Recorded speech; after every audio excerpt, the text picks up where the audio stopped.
Okay, so if you watched our last video, you know Gabby and I went really deep on generational sacral chakra blockage, but we went on a whole lot of tangents. And I really recommend, if you're watching this video for the first time, you should go back and watch that video.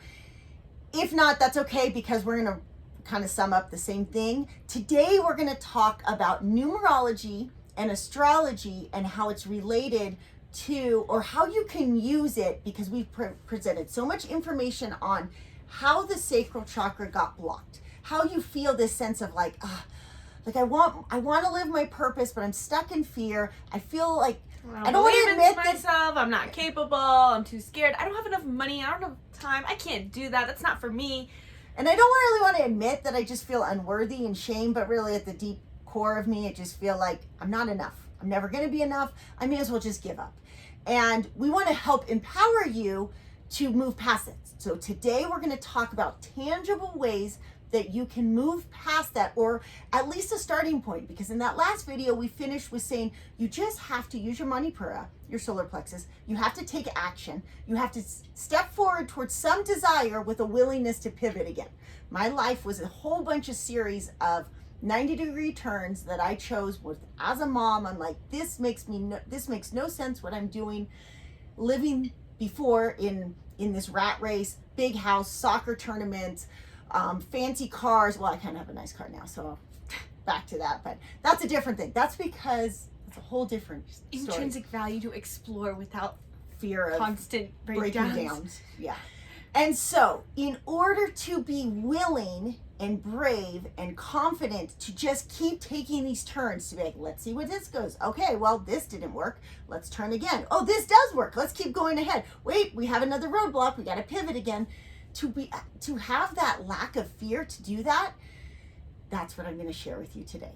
But first, I didn't give Gabby enough coffee this morning. I know. We're like, we are camping in this gorgeous canyon in Wyoming in Lander, and I came in like, we gotta record today. No, actually, she told me you need to show up and record today, and I didn't show up with enough coffee. So yeah. Here we All go. right. So if you're listening on YouTube and this is the first time to our channel, I'm Gabby. I'm Robin. And here at Making Mindfulness Fun, we help you on your journey to higher consciousness, so you can experience more emotional liberation and step into your joy, love, and purpose. Okay, so let's pretend that you're at this starting point, that you're watching our channel or you're listening to the Defy the Norm podcast, and you're like, okay, I want that. I just don't know where to start. And you know, maybe you can't afford, because if you were starting with coaching, the first thing I do is I'd say, I need to know your date of birth, time of birth, and place of birth. And I would run your natal chart. And if you're listening, like, just go pull your natal chart real quick, pause, and go to Cafe Astrology does a great natal chart reading. And you enter all that information, and then you're like, oh my gosh, I have this crazy graph or crazy chart, and I don't even know where to start. And what I'd say is, like, what I would do is I would start, yes, I could look at your sun, moon, and rising and be like, okay, that paints a picture. But realistically, the first thing I would do is I'd scroll down to your Lilith and your North Node. And I'd look at your Lilith and North Node and be like, okay, this is your struggle. We've done videos on this, we've done podcasts on it, but it never gets old and it never sinks in quite enough, because I know everybody I work with, they're still like, so they'll repeat like, so I have this problem. I'm like, it's your North Node. Like, you have to step into that. A common one is, say somebody has a North Node in Cancer and a South Node in Capricorn. And it's not even, honestly, I forget that it's yours sometimes, but I have this one too, but we know a lot of people with. And I think it isn't going to play out for Gabby, because she's starting from it could have, with a different life path. If we had lived our old life paradigm of the rat race and where Gabby was in. I can give you a good example of it in a minute, but finish what you're saying first. Oh, well, it's the weirdest thing. Victor and I both have a lot of clients that have this. I thought it was the weirdest thing. I'm like, maybe we're just a North Node in maybe Cancer. Karmically designed to serve these coaches. people. Maybe. And I'm like, I'm a Cancer sun, but I don't think that that's why these people are drawn to me. Maybe partially. The biggest thing is these people are, South Node is what you overuse, but that means you're good at it. It comes naturally to you. And so you see it as your strength. remember, Capricorn, summarize a Capricorn. Well, Capricorn is, stereotypically driven person, hyper productive, and, even though it's like, the Capricorn sign, depending on where it's located, it means if this is a south node, that means the skill set of being highly productive, efficient, driven, motivated. Those are often financially successful. Often, but it's primarily because of the skill set of being so driven to, and you really want to be successful, you want to be seen as successful, and but because remember, of all that drive, it tends to lend you toward success in whatever arena, typically career, and it's the masculine yang to the yin of the Cancer feminine archetype. Yeah. And keep in mind that we've done all these things talking about extrinsic and internal values. So naturally, you're really good at this, but you're overcompensating by external value system. And that's hard. It's not to say like, oh, you need to just go be a monk and be poor. That's never what I'm saying to people that I'm working with. But it's like, hey, you have to step into this Cancer role of being able or allowing yourself to be nurtured and to be a nurturer. And that can be external, right? You could overcompensate by being what like an Enneagram 2 would be seen as the helper, and you could just always self-sacrifice and give. Like if Gabby's North Node is in Cancer, she could swallow her desires and her motivations and just say like, sure, Mom, I'll do whatever you want. Yeah, I'll babysit the kids today. Or yeah, I won't make a request for things. Or she could just, instead of always being motivated by career, she could actually nurture herself and be like, you know what? I really need a vacation from work. I need to not video on YouTube for a month. I need to just focus on exploring the depths of my soul and go rock climb and experience what it feels like to just be in the environment. Oh, that's what you just did for the last month. Did I? No, I was actually going to say, one of the things they say, like if you have a South Node in Capricorn, you need to relax your standards of achievement and learn to surrender and let go and trust the process. And if you guys have been following us for a while, following me for a while, maybe my newsletter or whatever, this is a constant struggle for me. And we actually, 3 podcasts ago, when we were talking about how your body manifests your thoughts, your body's manifestation of your thoughts, we talked about how for for 2 weeks I had the worst terrible stomach ache, because even though I was trying to nurture myself, I thought step into my Cancer North Node, I'm trying to chill, I'm trying to take a chill pill, because my mindset had not taken a chill pill. If you can't just do and not shift your attitude, and so the stomach ache didn't go away, because the stomach ache was a manifestation of this pressure I had on myself to continue to be organized and productive and achievement and driven towards my goals and achievement, and that looming weight was still there, and it manifested through the body. So that's an example of how I have to work through my North Node of embracing the attitude of it's okay to relax my standards of achievement. And that's what a lot of people, I think, who have that will end up being an Enneagram, a 1, a 3, or a 6. Tends to be. There probably can be some exceptions, but so it's funny how it can play the South Node, North Node, and knowing Enneagram, it really can be your recipe for your protocol to heal or to step into like balance the sacral chakra. So for Gabby, Enneagram 3, for her to just think about, be like a 6 and trust. Right, because so if you guys know about our Enneagram, if you've watched our other Enneagram videos, there's a growth number and a stress number. However, more and more, you really step into so when we say growth number, everyone has a growth number, and that means you want to embrace the best qualities of that Enneagram type. So a 3 grows into a 6, so you embrace the positive qualities of a 6, which is a 6 in its highest self is a trusting person. So trust is in alignment with the 3 and what we were just talking about, and then the 6. Anyway, continue. And so a 1, and for the sake of this, yes, I'm just going to say it as your your growth number, even though yes, you can grow into the good qualities of both numbers. So I don't need to hear all the comments in below about how I said it wrong. A 1 really does have to step into a 7 of spontaneity. It's because your manifestation just ends up being slightly different. If I'm a 1 and I have a South Node in Capricorn, my to-do list is probably, like my schedule is probably packed, I go from one thing to the next thing to the next thing. I leave no space in my schedule for spontaneity. And so I probably, even if I think I have fun, I step into my 7, I scheduled it out for Saturday night at 8:30 p.m. And that's the antithesis of that. That is not stepping into your nurturing. That a 1 would look more like crossing something out of your schedule intuitively at the spur of the moment because you're like, you know what? I'm really stressed. I'm going to go get a massage right now.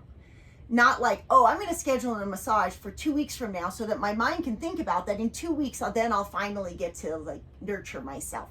It's about stepping into intuition and being like, this is what I need right now. I'm just going to do it. And it could be a 6, an Enneagram 6 who, I have a lot of people I work with that are Enneagram 6 that have this North-South node conundrum. And theirs is more like their loyalty and trust come in the form of control. They want to micromanage everybody around them. And when they've managed all the fires around them, they want to project out a fire that might get started next week or next year or 10 years from now. And theirs is literally just a function of like seeing the fire and just saying like, I'm just going to chill by this fire. Yeah, and it really comes back for a 6. A lot of it is about like this sense of internal loyalty to themselves, and internal trust, because that micromanaging motivation comes from this like fear of people being unloyal to them, because that's like the core fear, people betraying the type 6. So people, they gotta micromanage the people so that they stay loyal to them, and then they project the future possibility of these people not being loyal. And so then it's like, okay, wait, your trust and your trust as a North Node Cancer comes from trusting yourself and trusting it's gonna be okay. Trust the people without having to micromanage the people. So you can see, let's bring this back and tie it together. So let's say you wake up today and you're like, man, I'm just good. I'm just okay. Like, I really want more. Like, I used to ask my husband this all the time, like, is this what you want to do for 30 more years? Well, no. Okay, but you're not doing anything different to break this cycle. Like your routine, you're stuck in the same actions, the same mindset. Like, don't you want, I want more. Okay, so we have to do something different. Okay, so you wake up, let's say, and you're like, all right, I want to shift things. I want to take a step. I want to pivot. Okay, the easiest way is to know your Enneagram. But if you don't know your Enneagram, or if there's a chance that you're like most people and you're mistyping yourself, then you open up your natal chart and you look at your North Node and you go, I need to step more into that. And if it helps you to have the skill set and you don't want to work with us for coaching, just Google it. Like, go, okay, my North Node, stick with the same one. North Node in Cancer. What does North Node in Cancer mean? And it's going to say a whole bunch of things about being able to nurture, and beyond nurturing, what does a North Node in Cancer usually say? It's like I said, trust, relaxing your standards of achievement. It's really about embracing the feminine qualities of surrender and just intuition and being, and in this moment, the presence rather than the future. And simultaneously, you should probably Google what is the opposite then, South Node in Capricorn, and see like, okay, and do a little checklist to yourself and go, do I have a tendency to act as this South Node? This is where people, I think, have trouble. This is why you need a coach a lot of times, but they have trouble doing it for themselves. But if I was coaching you, I'd say, take the South Node. You see how the South Node actions are probably playing out. What would North Node actions look like in your schedule? Or in your day? How could you, because, we take these things in theory, and we know them. We're like, Gabby will think like, okay, I'm going to nurture myself today. But it would take going like, what would an action at the end of the day, what would a nurturing action have looked like for you? Can you think of something that would be like, I always think of when I do myofascial release every day, that's my North Node in Cancer. Making time, actually, even because I'm not a 1, so it doesn't matter for me if it's scheduled relaxation. But if I give myself, if I set the intention at the start of the middle of the day that like, okay, I've been pretty stressed. My intention now is like, before I cook dinner or after I cook dinner or eat dinner, I'm going to just spend time either journaling or reading, or myofascial release is like foam rolling. And those 3 things are my go-tos, because like, it's a sense of relaxation. It's non-productive work. I have trouble giving myself permission to just read for enjoyment because that feels like I have to relax my standards of achievement. So that would probably be her next one, though, would be to force her, because I tell her all the time, like, you really need to read for enjoyment more. I am reading for enjoyment. It's true. But I just don't do it that often. This is an exception. It's true. You do. I'm laughing because the book I'm reading because of that. Yeah, I'm reading Atlas Shrugged, and it's like a tiny little, it's a heavy book. And the amount of notes. Yeah, the amount of notes I make on it, so it's like, it's extremely productive reading. It's extremely productive. But it's okay. It's still good. Like, it's hard. It's so hard. We didn't even tell. We can, like, add the next 10 minutes to go in. I can use myself as an example because, go ahead and finish that so I can pull up mine while I... Yeah, so, oh my gosh, we just gave you an example of what one North Node looks like just because we see it so often. And then, well, I don't know if you wanted to get to this before or after, but then you got to take into account your Lilith. So Lilith and North Node, these are the pair that you are working with. And the Lilith is important because, so North Node is like what you're going to struggle to grow into most, but is most important for you to grow into. Don't you feel like it's a little bit more, it can be more action-based too? It does need a mindfulness, but it shows the action you need to take. Often, yes, as usually can be manifested, whereas the Lilith is a little bit more difficult because it requires its emotion. North Node, South Node are action. Lilith is emotion. And so, you know, in our last video, we talked about this a lot. Lilith is, well, we didn't talk about this actually, but your Lilith is the part of yourself that you feel guilty for. It's the action it's the thing you really want to be deep down. It's like your inner child screaming that I want to be this thing, but I feel so guilty for being this. Shameful. And feel Shameful is the word that, like, I hurts feel to think. unworthy when I am this thing. And so what's interesting about the Lilith is that people can either have it integrated or not integrated. Some people take their Lilith components and they live them, but anytime that they live them, they feel constantly guilty and ashamed of who they are. Or there's people who deny that from themselves. And so let's take, for example, so if my North Node is Cancer, and my Lilith is Aquarius. And so my Lilith in Aquarius means I feel guilty and ashamed for wanting to be a part of a group. And I think this manifested a lot in my life when we were earlier on, when we moved into the RV and we were traveling the world, and I was in high school at the time. And so at the time, I just denied that part. I had deep down this urge, this desire to want to be a part of a group, but I felt ashamed for wanting that. And so because of the way our life path followed, I was able to essentially, I just disintegrated that part of my Lilith, except for the fact that you can't disintegrate it and it's always there. And so your Lilith and your North Node then become this duality that you're working between of North Node, I want to move into this experience, and then this Lilith is also something that is kind of on the side. They're not exactly directly correlated, but you have to keep an eye on both. You're trying to take actions in alignment with your North Node to essentially stop overusing the parts of yourself. Really, okay, so the South Node becomes, we talked about this, it becomes your sacral chakra overuse. Stepping into your North Node becomes this positive sacral chakra, inner power, intrinsic use of your value systems by stepping into your North Node. But then you've got the Lilith on the side, and Lilith is shame and unworthiness and guilt, and your sacral chakra is also associated with shame and guilt and self-worth. And so you have to accept the fact and embrace the qualities of whatever sign your Lilith is in to also be able to heal your sacral chakra. And they go hand in hand, because if you work on one without working on the other, you're going to leave yourself in the same sort of place. Okay, so maybe we have a little time. It's not. We have a little time. I mean, like, I didn't want to make it too long, but I think we should touch on numerology for a second, because we did give a lot, but then you have to come at it from different ways. And so you're like, okay, my action's this is the shame I have to overcome. This is how I'm going to balance the svadhisthana. But then an even simpler way that you can't mistype, and if you don't know what time you were born and you don't know where you were born and it's hard to get your natal chart, really at the root, a numerology approach is extremely simple. Gabby and I love doing this approach. I think very few people actually use this to its full advantage. So Gabby, if we add up her birthday numbers, she's a 7. Seven. Just seven.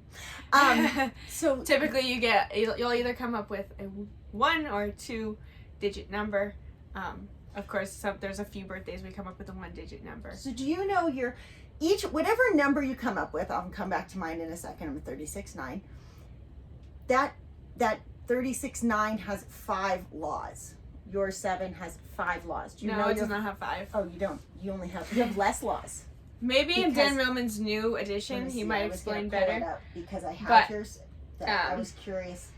I'm curious which your laws were. You do? 3 of them. There you go. You only have 3.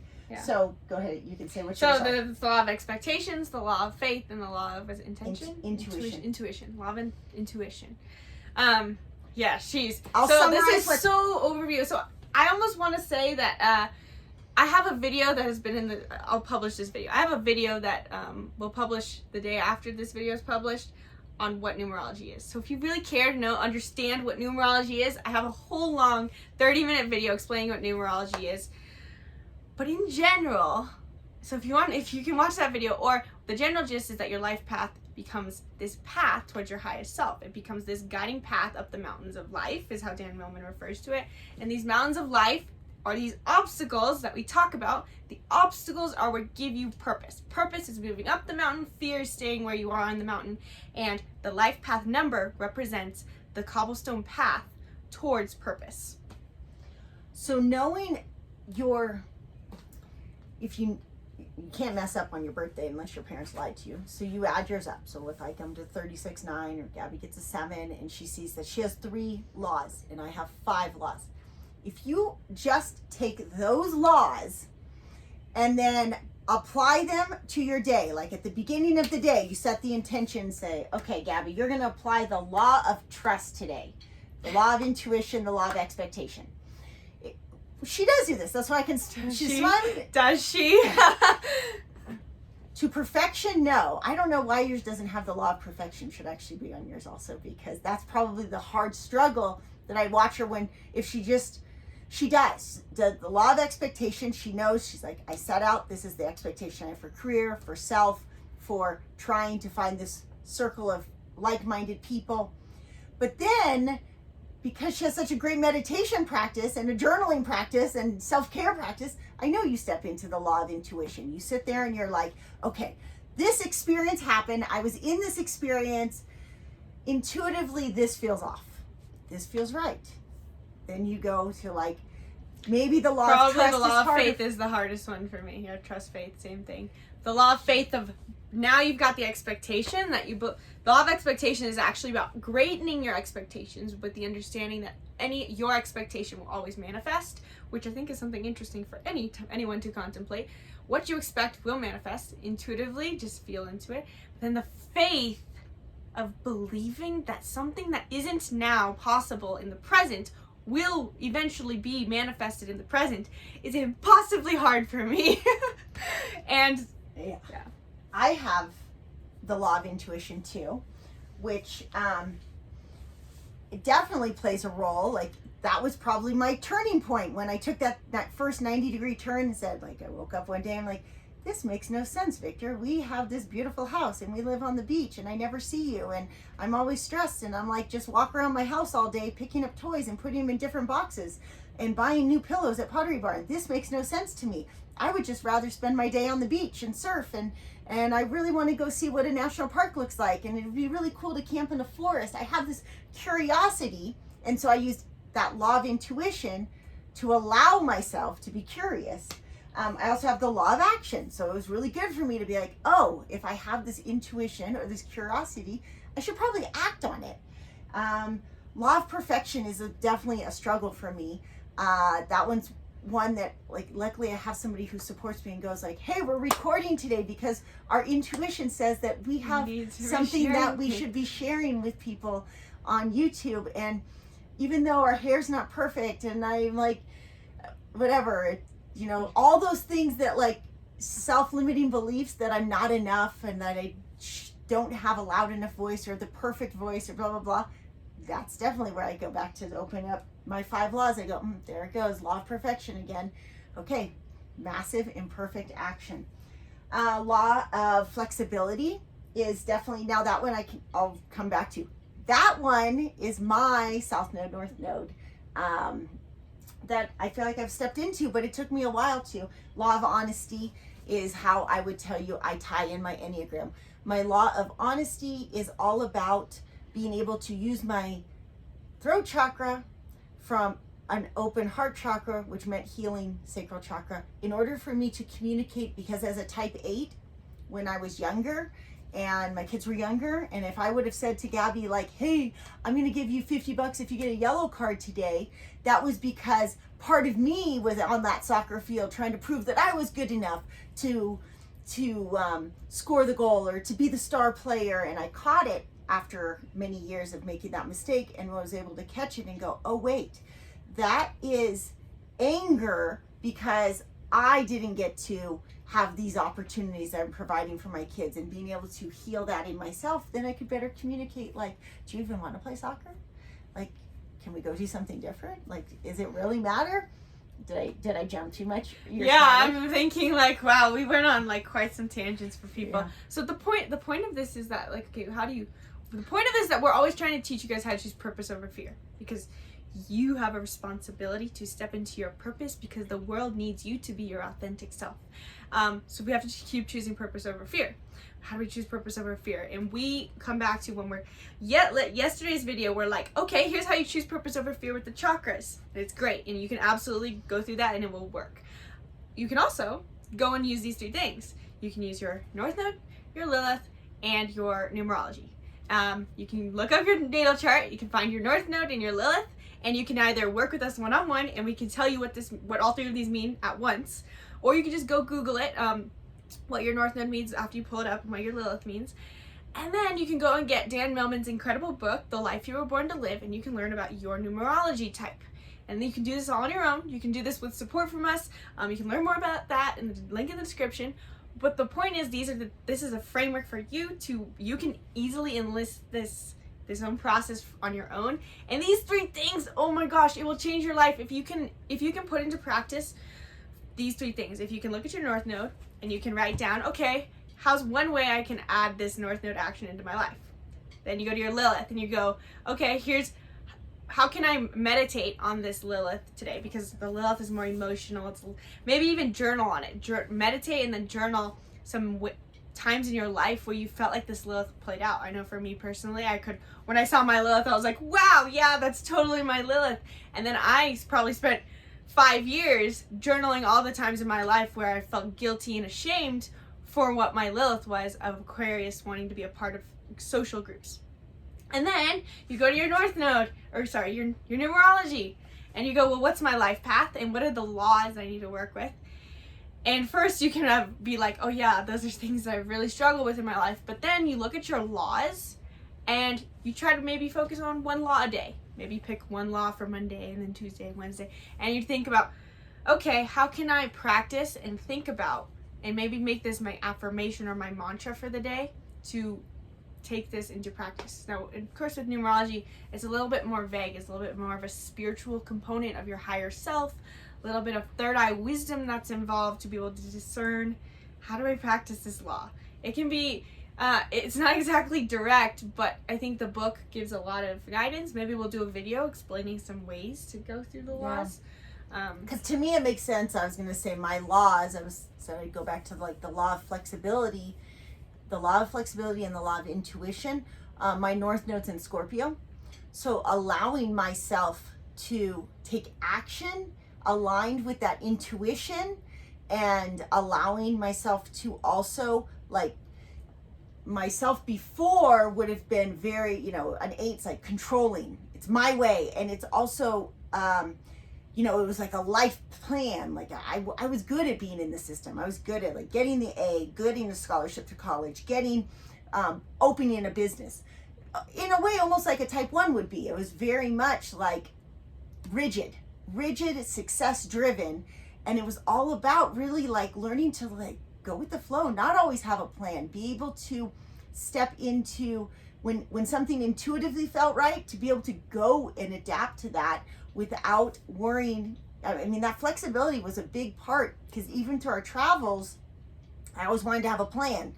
And I still do to some extent, but like learning to like navigate and let it be like a flowing river, takes some bends and goes over some rocks. And then my Lilith, though, is at the same time is all about is Aries and about fear of leading, fear of being too much. It's very interesting for her in particular because as a 36-9, 9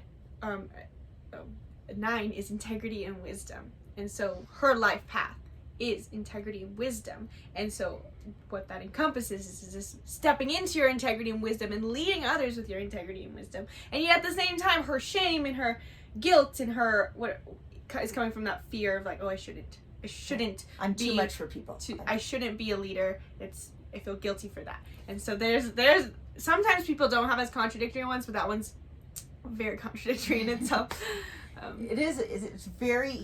It's such a useful tool, and you can come back to it over and over. I'll do one more real quick example. Victor's, my husband's, is a 32-5 numerology. That's all about, each number. We need to do so many videos on this, but 3 is expression and sensitivity. 2 is a cooperation and balance. 5, freedom and discipline. And he always looks at it like, what do you mean freedom and discipline? I am the most disciplined person, but he's extrinsically disciplined. It's about an internal discipline so that you can explore. And isn't his North Node all about being the explorer? Yeah. It's about being open to, not only just open to travel, but open to ideas. Curiosity, exploration, expansion. And he feels like that's so, like, no, I think my birthday's wrong. I'm like, no shit. It's because you don't want to. That's because that's your South Node or your North Node. And so to tie in what we said earlier, for him to come in and say like, so I'm open to just going and trying and just see what happens. Like, that's North Node. That's absolutely that idea of like, let's just see. Let's open this box and see what comes out of it, and no attachment. Yeah. It's really cool, right?